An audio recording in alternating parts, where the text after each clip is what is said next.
Finally this evening, Steve Hartman has the story of a performer who's not a showboater, he's a paddle boater. Here's tonight's Assignment America. It's never been an easy life.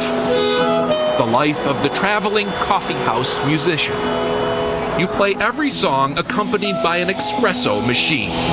Play every night, hoping someone will look up from their vegan coffee cake and appreciate your art. 22-year-old Chris Bell is in the middle of just such a tour. I see one guy that looks like he'll be listening. That's your dad. No. Yes, that is your dad. Two guys. Okay. Chris depends mostly on tips to cover his living and travel expenses. It's always been a thin profit margin.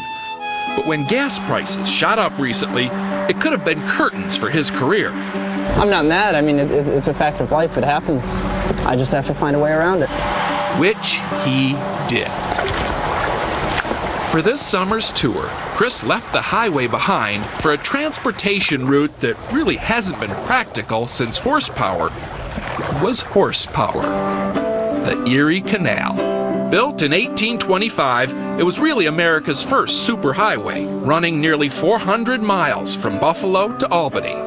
Chris started paddling it 3 weeks ago, picking up gigs along the way. He even made a 50-mile side trip for a show in Ithaca. From there, we actually helped him get by car back to the canal, where he is now, making his way to the Hudson River. His final performance will be next month at a coffee house in New York City. By canoeing, Chris says he'll net twice as much money as he would driving. Which is why Chris may have company out here pretty soon. Big corporations like General Electric are also rediscovering the Erie Canal, mostly for hauling heavy loads. In fact, canal authorities say the number of commercial trips on the canal has tripled this year. If it goes to $5 a gallon, that means just to fill my tank, I have to sell 10 CDs a show. Whether Chris is a harbinger or just another harmonica, he has at least focused attention on this often overlooked treasure. Now if he can just do the same for himself. Occupied by the skin of my teeth.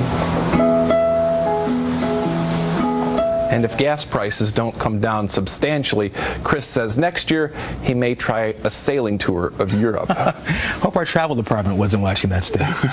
What do you have next week? Okay.